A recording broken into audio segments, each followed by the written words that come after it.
지난주까지 우리는 오병이어와 칠병이어를 통해서 제자들에게 자신의 존재에 대해서 말씀하시는 예수님의 모습을 함께 살펴봤습니다.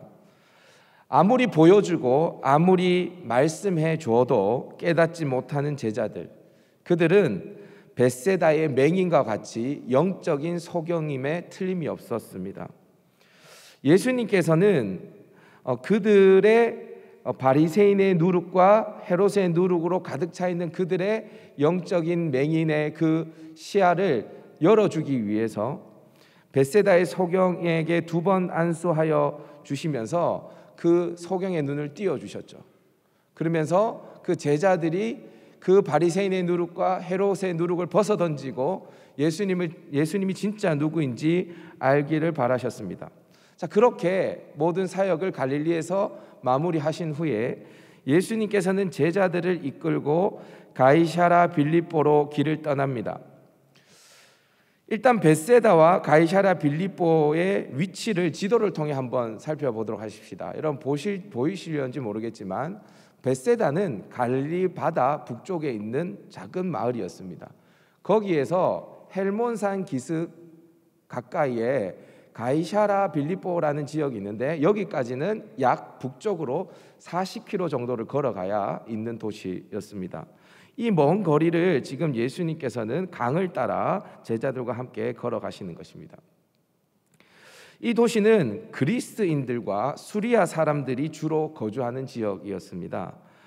그러니까 이방인의 도시죠. 이방인들이 주로 살아가고 있는 도시입니다. 따라서 유대인들은 잘 가지 않는 도시입니다. 이렇게 우리가 가고 싶은 나라가 있고 우리도 잘 가고 싶지 않는 나라가 있지 않습니까? 그죠?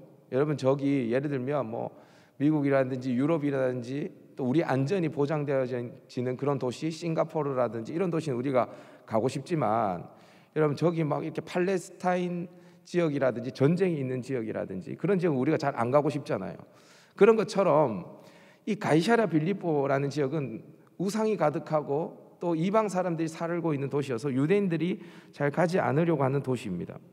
물론 예수님께서는 두로와 시돈 또 데가볼리와 같이 많은 이방인의 도시를 방문하셨습니다. 그러나 이 가이사랴 빌립보는 그냥 이방 도시가 아니었습니다. 이 도시는 우상의 도시, 황제의 도시였습니다. 이 도시의 이름에서 우리가 얼핏 알 수 있듯이 이 도시는 로마의 황제 가이사에게 바쳐진 도시입니다. 그래서 가이사라라고 이제 이야기가 되어지는 거죠. 자, 이렇게 가이사에게 바쳐진 도시인데 지중해 연안에도 가이사라라는 도시가 있지 않습니까? 이 도시와 구별하기 위해서 빌립 2세가 가이사라라는 이름에 자신의 이름 빌립을 추가해서 가이사랴 빌립보가 되어졌습니다. 한마디로 황제의 도시입니다. 그래서 이 도시에 가면 가이사, 그러니까 로마 황제를 섬기기 위한 신전이 있었습니다. 로마가 이 지역을 다스리기 전에는요, 그리스 사람들이 또 신전을 하나 세웠는데 어떤 신전이 있었냐면 판신전이라는 신전이 있었습니다. 이 판은요, 풍요와 다산, 살림의 신입니다. 이 신을 섬기는 신전이 있었습니다. 또 그 전에 구약 시대로 가보면 여기는 바알을 섬기는 도시였습니다. 그래서 성경을 보면 이 행운의 바알이라는 뜻을 가진 바알가시라는 도시로 불리는 도시가 바로 이 가이사랴 빌립보였습니다. 실제 이 도시에 이런 신전들이 있었는데요. 한번 보여주시겠습니까? 이런 신전들이 있었다라고 추측하고 있습니다. 여러분들이 보시기에 이제 왼쪽에 있는 신전은 판신전이고요. 또 오른쪽에 있는 신전은 아우구스티누스 황제, 그러니까 가이사에게 바쳐진 신전이라고 할 수 있습니다. 지금도 이 신전의 흔적이 유적으로 이렇게 다 남아 있습니다. 그래서 여기에 신상들을 세우고 그렇게 했던 것이죠. 지금 가이사랴 빌립보의 모습입니다. 자, 예수님께서는 이곳에 제자들을 데리고 가십니다. 그리고 가이사랴 빌립보에 이르렀을 때쯤에 제자들에게 질문을 던지고 계십니다. 얘들아, 사람들이 나를 누구라고 하니? 제자들은 이 질문에 말합니다. 사람들이 예수님을 세례 요한이라고도 하고 엘리야라고 하기도 하고 어떤 이들은 선지자 중에 한 사람입니다라고 말하기도 합니다. 이에 예수님께서는 거침없이 그 다음 질문을 이어가십니다. 우리 본문 29절 상반절 말씀 한번 읽어보십시다. 시작. 또 물으시되 너희는 나를 누구라 하느냐. 예수님은 사람들이 자신을 세례 요한, 엘리야 선지자 중에 하나라고 평가하는 데는 별로 관심을 보이지 않습니다. 거기에는 대꾸도 하지 않습니다. 맞다 틀리다 이야기하지도 않습니다. 곧장 제자들에게 그럼 너희는 나를 누구라고 하니? 라고 물어보고 계십니다. 원문을 보면 이게 더 확실하게 나타나는데요, 원문 그대로 직역하면 이렇게 됩니다. 그러나 너희들은 나를 어떤 사람이라고 생각하니? 이렇게 직역할 수 있습니다. 예수님은 그러나라는 대조를 이루는 단어를 사용하시고, 그리고 너희들이라는 단어를 한 번만 사용하지 않고 두 번 반복해서 이야기합니다. 굳이 그렇게 할 필요가 없습니다. 그런데 너희들은 나를 누구라고 하느냐? 이렇게 헬라어에서 이야기하고 있어요. 그러니까 지금 예수님은 사람들이 예수님을 어떻게 생각하는지에 대해서는 별로 관심이 없습니다. 예수님의 관심은 어디 있냐면 그 제자들에게 있습니다. 그러나 너희들은 나를 누구라고 하느냐? 예수님께서 묻고 계시는 거예요. 예수님은 3년간 제자들과 동고동락했습니다. 그들에게 예수님이 누구이신지 수많은 사건과 설교를 통해서 가르쳐 주셨습니다. 예수님은 수많은 군중이 아니라 그 제자들이 예수님을 어떻게 생각하는지가 중요했습니다. 너희들은 나를 누구라고 하느냐? 이때 성질 급한 베드로가 나섭니다. 그 유명한 구절, 주는 그리스도시니이다. 이것보다 우리는 마태복음의 고백이 더 익숙하죠. 주는 그리스도시요 살아계신 하나님의 아들이시니이다. 이 고백을 베드로가 하게 되어집니다. 여러분, 이 고백을 예수님은 정말 오랫동안 기다렸습니다. 이 고백을 듣고 싶으셨을 거예요. 오늘 본문 마가복음에는 나오지 않지만 병행 본문인 마태복음 16장을 보면 예수님께서 이 고백을 한 베드로를 향해 바요나 시모나 내가 복이 있도다. 이를 내게 알게 한 이는 혈육이 아니요 하늘에 계신 내 아버지시니라. 예수님이 얼마나 기뻤는지 몰라요. 바요나 시모나, 요나의 아들, 바자가 들어가면 아들이란 뜻이거든요. 요나의 아들 시모나 베드로야, 이 고백을 한 너희가 복이 있다. 예수님께서 이 베드로의 고백을 듣고 너무 기뻤을 것 같아요. 그렇게도 깨닫지 못했던 그들의 입술에서 예수님은 그리스도십니다라는 예수님께서 그토록 제자들에게 알려주고 싶었던 그 이야기가 터져 나왔으니 예수님이 얼마나 기뻤을까요? 여러분, 이 그리스도는 구약의 히브리어로 말하면 메시아예요. 메시아. 둘 다 어떤 뜻이냐면, 그리스도, 메시아 둘 다 어떤 뜻이냐면 기름 부음을 받은 자라는 뜻입니다. 근데 여러분, 누가 기름 부음을 받냐면요, 구약 시대에 보면 왕이 세움을 받을 때 기름 부음을 받습니다. 또요, 제사장이 세움 받을 때 기름 부음을 받습니다. 그리고 마지막으로 선지자가 세움을 받을 때 기름 부음을 받습니다. 왕, 제사장, 선지자, 이 삼중직을 가지고 계신 분이 예수님이세요. 근데 여러분, 이것을 베드로가 공부해서 알게 되어진 게 아닙니다. 베드로는 하나님께서 그 고백을 할 수 있도록 그 입술에 무언가를 넣어주신 것 같아요. 예수님께서도 말씀을 하시죠. 이것을 알게 한 것은 혈육이 아니다. 하늘에 계신 내 아버지시다. 여러분, 이렇게 엄청난 고백을 베드로가 하게 되어진 겁니다. 자, 이렇게 예수님을 향한 신앙 고백을 예수님께서 듣자 예수님께서 드디어 제자들에게 어떤 반응을 보이십니다. 뭘 이야기를 해주십니다. 무슨 이야기를 해주실까요? 마가복음 8장 30절에서 32절 상반절까지 다 같이 한번 읽어보십시다. 시작. 이에 자기의 일을 아무에게도 말하지 말라 경고하시고 인자가 많은 고난을 받고 장로들과 대제사장들과 서기관들에게 버림바 되어 죽임을 당하고 사흘 만에 살아나야 할 것을 비로소 그들에게 가르치시되 드러내놓고 이 말씀을 하시니. 네, 비로소 예수님께서 제자들에게 드러내놓고 하신 말씀이 뭡니까? 십자가의 죽음과 부활입니다. 십자가의 죽음과 부활. 여러분, 원래 주는 그리스도시요 이 이야기를 들었으면 그래 베드로야 맞다 가자 우리 예루살렘으로. 그래서 저 로마 총독 빌라도를 몰아내고 우리가 로마를 뒤엎고 우리의 왕국을 세우자 그렇게 해야 되거든요. 예수님께서 뭘 이야기하시냐면 이에 자기의 일을 아무에게도 말하지 말라 경고하시고 인자가 많은 고난을 받고 십자가의 고난을 이야기하는 거죠. 장로들과 대제사장들과 서기관들에게 버림받아서 죽임을 당하고 십자가의 죽음을 말하는 거죠. 사흘 만에 살아나야 할 것을 부활을 말하는 거죠. 비로소 그들에게 가르치시되 드러내놓고 이 말씀을 하셨다라고 이야기합니다. 여러분 사실 예수님께서는 이미 자신의 죽음과 부활에 대해서 수도 없이 말씀하셨습니다. 오병이의 기적을 통해서 이런 예수님께서 5,000명을 먹이시고 난 다음에 가버나움에서 제자들과 함께 있을 때 예수님께서 뭐라고 이야기하냐면 오병이의 기적을 설명해 주시죠. 그러면서 이렇게 이야기합니다. 내 살과 내 피를 먹지 않으면 영생할 수 없다라고 이야기합니다. 내 살과 내 피를 마시지 않으면 영생할 수 없다. 여러분 이게 무슨 말이죠? 예수님께서 십자가에 죽을 것이다. 내가 너희 죄를 위해서 십자가에 살을 찢고 피 흘리겠다. 너희들이 이걸 믿어야 영생할 수 있다. 이 이야기를 한 거잖아요. 그죠? 이미 십자가의 죽음을 말씀하셨습니다. 예수님께서 공생의 첫 유월절에 예루살렘 성에 올라왔을 때 성전에서 돈을 바꾸고 소와 양을 팔던 그 성전 뜰에서 매매하는 사람들을 다 내쫓으시죠. 그러니까 사람들이 의아해합니다. 너 왜 이렇게 이런 행동을 하냐라고 반응하는 사람들이 있습니다. 그 사람들이 예수님께 표적을 보여봐라고 이야기하니까 예수님께서 뭐라고 이야기하냐면 너희가 이 성전을 헐라 내가 3일 만에 다시 세우겠다라고 이야기합니다. 3일 만에 다시 세우겠대요 성전을. 여러분 이게 뭐죠?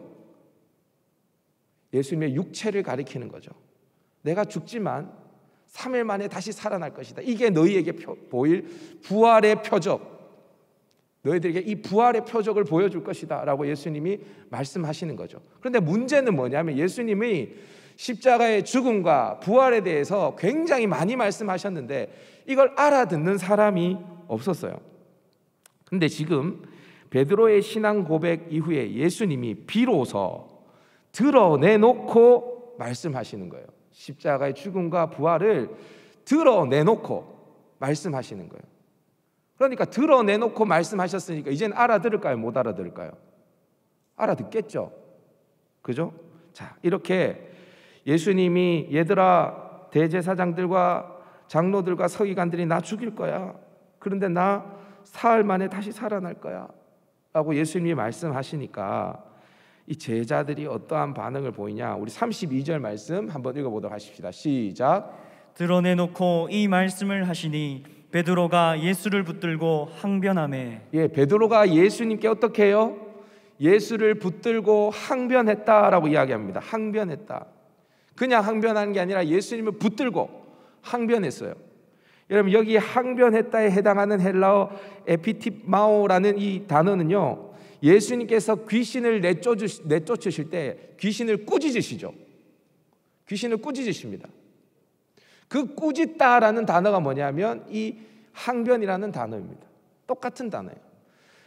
베드로가 마치 예수님이 귀신을 꾸짖듯이 예수님을 꾸짖으면서 예수님 그러시면 안 됩니다 라고 이야기하는 거예요. 광분해 있는 베드로의 모습을 한번 떠올려 보십시오. 예수님을 붙들고 그 몸을 흔들어대면서 그 십자가의 길을 가시면 안 됩니다 라고 예수님을 꾸짖는 베드로의 모습을 한번 상상해 보십시오. 여러분 제자가 스승을 이렇게 꾸짖을 수 있습니까? 일반적인 상황에서 꾸짖을 수 있나요? 여러분들이 저를 그렇게 꾸짖을 수 있습니까? 여러분들이 제 몸을 막 흔들어대면서, 잘 흔들리지도 않겠지만 흔들어대면서 저를 꾸짖을 수 있습니까? 스승과 제자 쉽지 않습니다. 우리 김준혁 전사님 저를 흔들어대면서 꾸짖을 수 있습니까? 잘 못 꾸짖겠죠. 그죠? 제가 저희 담임 목사님 붙들고 막 흔들어대면서 꾸짖을 수 있겠습니까? 못 꾸짖죠. 사실 이게 상식적이지 않는 행동이에요. 그럼 왜 베드로는 예수님을 붙들고 이렇게 흔들어대면서 항변했을까요? 왜 그렇게 했을까요?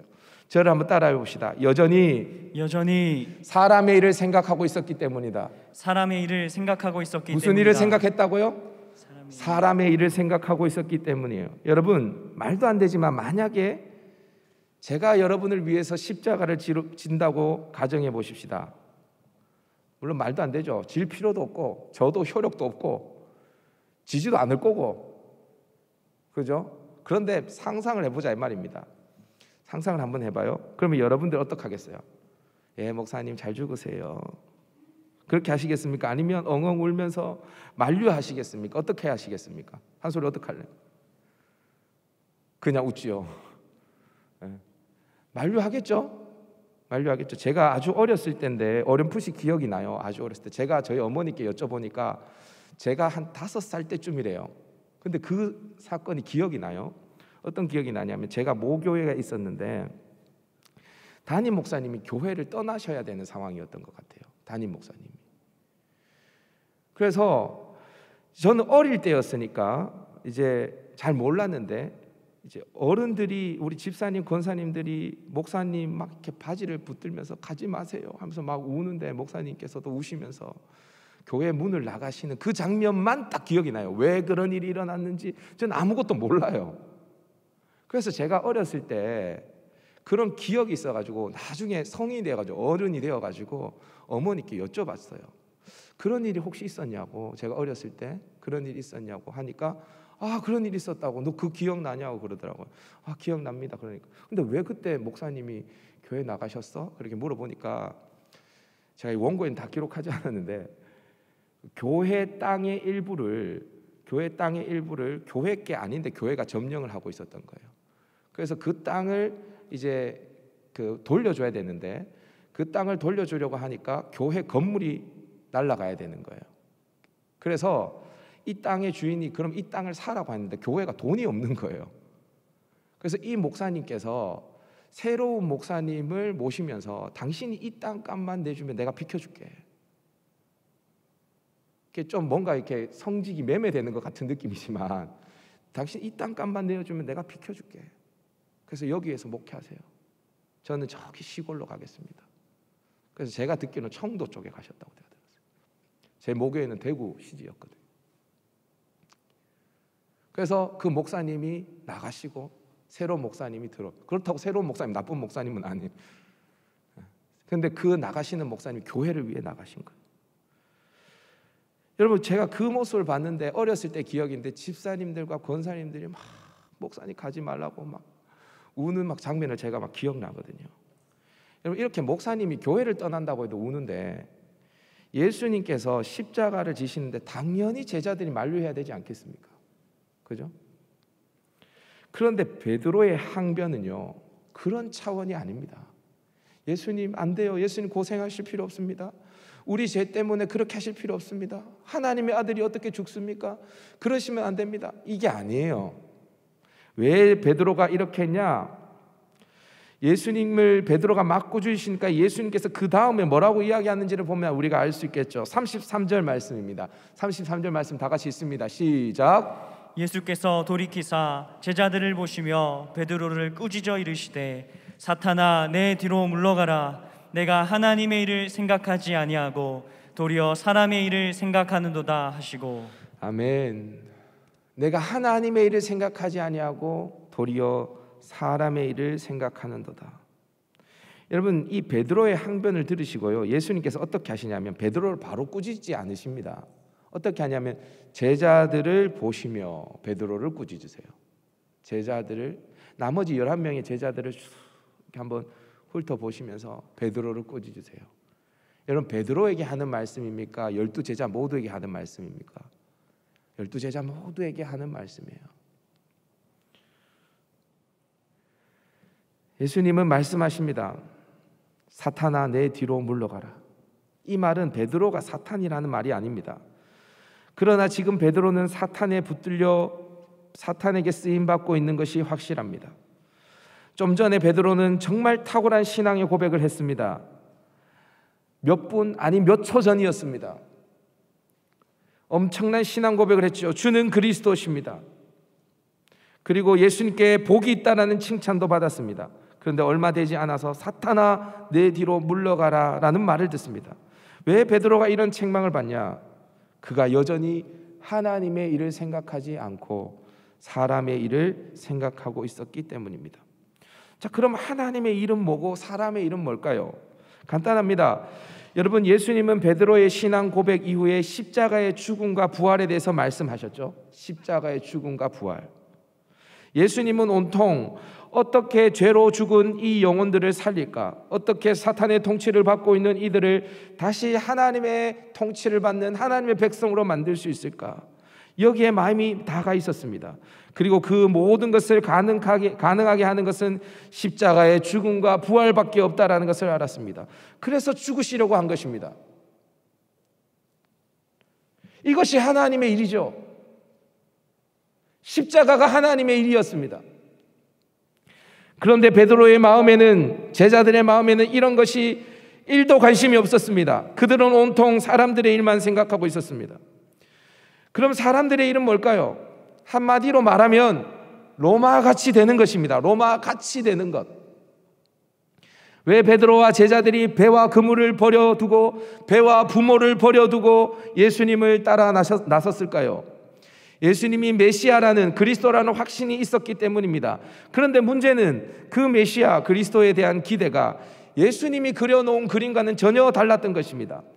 이들은 메시아가 과거 다윗처럼 강력한 나라를 건설하여 나라를 부강하게 만들 뿐 아니라 모든 이방 나라를 심판하고 그들을 통치하도록 만들 것이라고 생각했습니다. 지금 예수님과 제자들은 황제의 도시, 우상의 도시에 서 있습니다. 그곳에는 가이사를 위한 신전과 풍요의 다산의 신인 판을 위한 신전이 있습니다. 예수님은 이곳에서 제자들에게 너희들은 나를 누구라고 하느냐라고 물으셨죠. 그리고 베드로는 주는 그리스도시오라는 신앙 고백을 했습니다. 이 고백은 교리적으로는 100% 올바른 고백이었습니다. 그러나 베드로의 마음속에는 가이사라 빌립보의 웅장한 신전, 그 풍요와 그 모든 로마의 강력한 힘, 그것에 마음이 다가 있었습니다. 그것을 부러워하고 있었습니다. 베드로는 예수님을 이용해서 그 풍요, 그 힘을 누리고 싶었습니다. 마태복음을 보면 예수님은 이 탁월한 신앙 고백을 한 베드로를 칭찬하시면서 이렇게 말씀하시거든요. 너는 베드로라, 내가 이 반석 위에 내 교회를 세우리니 음부의 권세가 이기지 못하리라. 내가 천국 열쇠를 내게 주노니. 이렇게 말씀하시거든요. 이 예수님의 말씀을 베드로는 이렇게 아마 이해했을 것입니다. 그래 베드로야, 여기 신전들 보이지? 여기 있는 신전들을 내가 다 싹 쓸어버리고 내 나라, 내 왕궁, 내 신전을 여기다가 세울 거야. 그때 내가 내 나라의 곳간의 열쇠를 너한테 줄게. 너한테 한 자리 줄게. 네가 뭐든 나한테 요청하면 내가 다 해줄게. 그렇게 받아들였을 거예요. 그 마음에는 하나님의 일이 조금도 없었습니다. 십자가가 조금도 없었습니다. 세상의 일로 가득 차 있었습니다. 사랑하는 여러분, 혹시 여러분들의 마음에는 무엇이 가득 차 있습니까? 우리 역시 입술로는 예수님, 당신은 그리스도십니다. 그렇게 고백하면서도 하나님의 일이 아니라 세상의 일만 생각하고 있지 않습니까? 로마를 욕하면서도 로마를 부러워하고 또 다른 로마를 꿈꾸며 여러분들은 살아가고 있지 않습니까? 만약 그렇다면 우리의 신앙 고백은 다 헛된 거죠. 우리 주님은 절대로 속지 않습니다. 구약 성경에 보면 이런 말씀이 있습니다. 하나님은 우리의 모든 마음과 우리의 모든 의도를 다 감찰하시는 분이시다라고 이야기합니다. 우리의 입술의 말에 속지 않으십니다. 우리가 100만 번 주는 그리스도시오라고 말을 한다 할지라도 우리 안에 세상 일로 가득하다면, 그러면 주님은 우리에게 말씀하십니다. 사탄아, 내 뒤로 물러가라. 절대로 속지 않는다는 것입니다. 자, 그렇다면 우리가 사람의 일을 버리고 하나님의 일, 그 십자가를 추구하면서 입술의 신앙 고백뿐만이 아니라 우리의 삶의 고백까지도 일치되어져서 우리의 신앙 고백이 참된 것이 되기 위해서 우리는 어떠한 삶을 살아야 할까요? 저를 한번 따라해 봅시다. 생즉사 자, 자막 떼어주십시오. 생즉사 사즉생의 길을 가야 한다. 사즉생의 길을 가야 한다. 네, 어려운 말이죠. 예, 저도 어렵습니다. 한국 영화의 최대 관객 수를 기록한 영화가 여러분 뭔지 아시죠? 2014년도에 개봉한 명량이라는 영화입니다. 명량. 제가 검색을 해보니까 대략 1761만 명이 이 영화를 봤습니다. 이 영화의 주인공은 대한민국 국민이라면 다 존경하는 이순신 장군이죠. 이 영화의 포스터를 보면 이런 글귀가 기록되어 있습니다. 잘 안 보이시죠? 맨 위에 꼭대기에 보면 적혀져 있는데요. 살고자 하면 필히 죽을 것이요 죽고자 하면 살 것이니. 여러분, 이 말은 임진왜란 때에 부하들 앞에서 이순신 장군이 한 말이죠. 필생즉사 사즉생이라는 말을 했습니다. 그런데 이 말의 원조는요, 사실 이순신 장군이 아닙니다. 오늘 본문에서 예수님께서 이미 제자들에게 하신 말씀이죠. 예수님은 세상의 일만 생각하고 있는 제자들을 꾸짖으시면서 다음과 같이 말씀하고 계십니다. 우리 34절, 35절 읽어보도록 하십시다. 시작. 무리와 제자들을 불러 이르시되 누구든지 나를 따라오려거든 자기를 부인하고 자기 십자가를 지고 나를 따를 것이니라. 누구든지 자기 목숨을 구원하고자 하면 잃을 것이요 누구든지 나와 복음을 위하여 자기 목숨을 잃으면 구원하리라. 예, 아멘. 우리의 입술에서 나오는 신앙 고백이 참 고백이 되려면 그 고백에 합당한 삶이 필요한데, 예수님은 그 고백에 참된 것을 증명하기 위해서 예수님을 따라와야 한다라고 말합니다. 예수님을 따라와야 된대요. 예수님이 어떤 길로 가고 계십니까? 예수님이 어떤 길로 가고 있기에 우리 보고 따라오라고 이야기하는 거죠. 예수님을 따라가는 길은 자기를 부인하는 길이고, 예수님께서는 하나님 앞에서 철저하게 자기를 부인했습니다. 자기도 하나님이세요. 그런데 하나님 앞에서 자신의 뜻을 완전히 죽여버립니다. 그리고 하나님의 뜻에 복종합니다. 자기를 부인한다라는 것은 자기가 없어지는 것이 아닙니다. 자기의 모든 삶을 하나님의 뜻에 맞추는 것이 자기를 부인하는 삶이죠. 자기를 부인하고 또 뭐라고 이야기합니까? 자기 십자가를 지고, 자기 십자가를 지는 길, 그게 예수를 따라가는 길입니다. 그러면서 이게 모호하잖아요. 자기를 부인하고 자기 십자가를 지는 게 모호하잖아요. 그래서 이렇게 이야기합니다. 그렇게 자기를 부인하고 자기 십자가를 지고 가는 것이 구체적으로 뭘 의미하는지를 말씀하시는데, 나와 복음을 위하여 자기의 목숨을 잃어버리는 것, 그것이 예수님을 따라가는 것이고 자기를 부인하는 것이고 자기 십자가를 지는 것이라고 말합니다. 자기 목숨을 잃어버리는 것. 여러분, 목숨 잃을 준비 되셨습니까? 오히려 더 추상적인 게 낫죠, 그죠? 예수님 따라가고 자기 부인하고 십자가 지고, 이게 나은데 갑자기 목숨 얘기하니까 이거는 우리가 할 수 없는 거구나. 목숨, 어떻게 목숨을 잃어버리지? 근데 여러분, 여기에서 보면 성경에 보면 이렇게 이야기합니다. 목숨을 구원하고자 하면 잃고 잃고자 하면 구원받는다, 이렇게 이야기하죠. 그리고 난 다음에 성경 36절 37절을 보면요, 사람이 온 천하를 얻고도 자기 목숨을 잃으면 무엇이 유익하겠는가? 사람이 무엇을 주고 자기 목숨과 바꾸겠는가? 이렇게 이야기합니다. 아니, 목숨을 잃으면 구원받고 자기의 목숨을 구원하고자 하면 잃는다라고 해놓고는, 그래서 우리 보고 목숨을 내놓으라고 말씀을 해놓고는, 목숨이 제일 중요한데 천하의 모든 것을 다 얻고도 목숨을 잃으면 무엇이 유익하겠는가라고 말하면 어떡하자는 거예요? 지금 목숨을 잃어버리라는 거예요? 아니면 목숨을 잃어버리지 않게 깍 붙들고 있어라는 거예요? 뭐 어떤 거예요 지금? 저는 이 본문을 읽으면서 참 이해가 안 됐거든요. 근데 여러분, 이 앞에 나와 있는 34절, 35절에 나와 있는 목숨과 36절, 37절에 나와 있는 목숨을 똑같은 것으로 여기면서 여러분들 해석하면 안 돼요. 34절, 35절에서 말하는 목숨과 36절, 37절에서 말하는 목숨은 전혀 다른 거예요. 다시요. 34절, 35절에서 말하는 목숨, 그러니까 이 목숨은 잃어버리면 구원받는다라고 이야기하잖아요. 여기서 말하는 목숨은 사실 목숨이 아니라 목숨을 위해 붙들고 있는 그 무언가를 의미하는 거예요. 36절, 37절은 이에 반해서 36절, 37절에서 말하는 목숨은 정말 목숨을 말하는 것입니다. 다시요. 34절, 35절에서 말하는 목숨은 우리의 목숨을 위해서 우리가 붙들고 있는 무언가를 말하는 거예요. 그런데 36절, 37절은 진짜 우리의 목숨을 말하는 겁니다.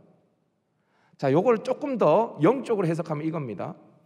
34절, 35절에서 말하는 그 목숨은요, 우리의 육체의 생명을 말하는 거예요. 육체의 생명. 그런데 36절, 37절에서 말하는 목숨은 영생을 말하는 겁니다. 이해되십니까? 그러니까 우리의 생명이 중요합니까? 아니면 생명을 위해서 붙들고 있는 그 무엇이 중요합니까? 생명이 더 중요하죠. 그죠? 여러분, 우리의 육체의 생명이 중요해요. 그런데 우리의 육체의 생명이 중요합니까? 영생이 더 중요합니까? 영생이 더 중요하죠. 맞죠? 근데 여러분, 이것을 얻기 위해서 이것을 포기하는 것은 어리석은 거예요, 어리석은 게 아니에요.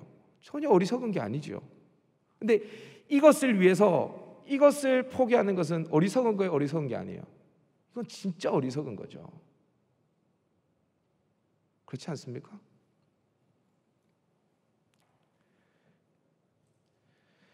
목숨을 위해 붙들고 있는 그 무엇을 놓지 않으면 정작 목숨을 잃어버릴 것이다.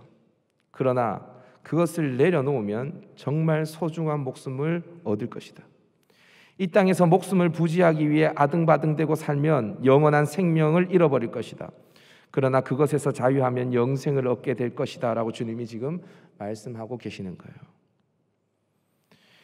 예수님은 이러한 삶을 살아가는 사람들의 신앙 고백만이 참된 신앙 고백이다 라고 이야기하는 거예요.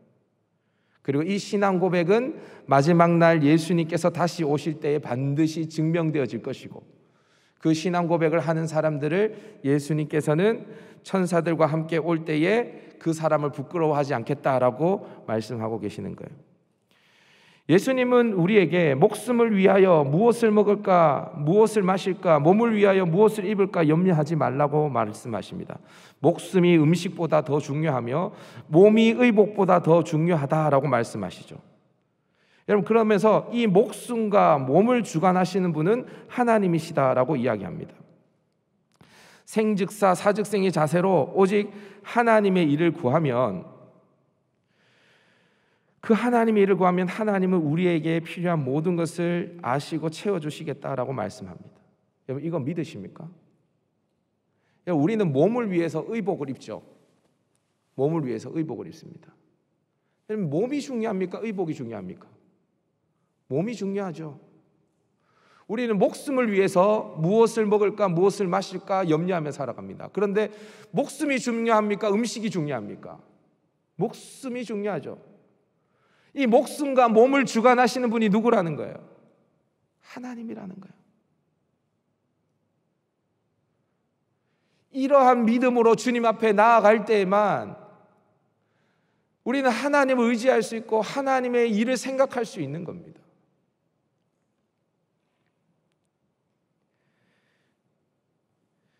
여러분, 이것을 믿으십니까?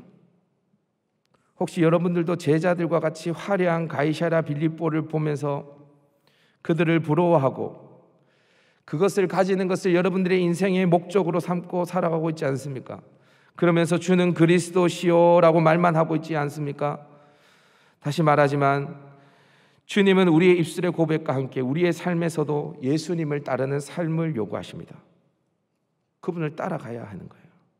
자기를 부인하고 자기 십자가를 지고 그렇게 살다간 내 목숨을 다 잃어버릴 것 같지만 주님께서는 내 목숨을 책임져 주시겠다라고 말씀하십니다.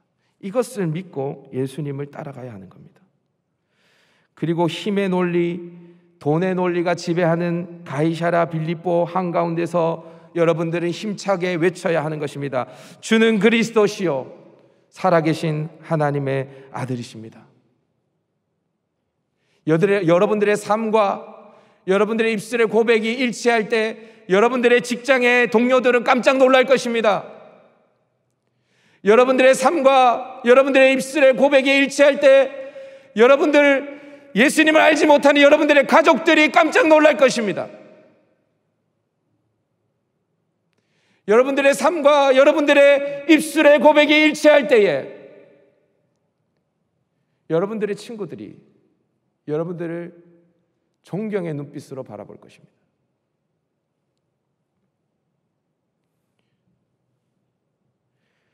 우리의 입술과 삶이 아울러 하나님께 고백되어질 때에 그 인생을 통해 하나님이 영광을 받으실 것입니다.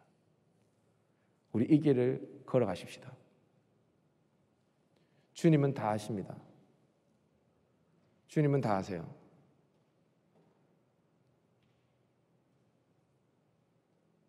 주는 우리의 마음을 다 아십니다. 우리의 말에 속지 않으십니다.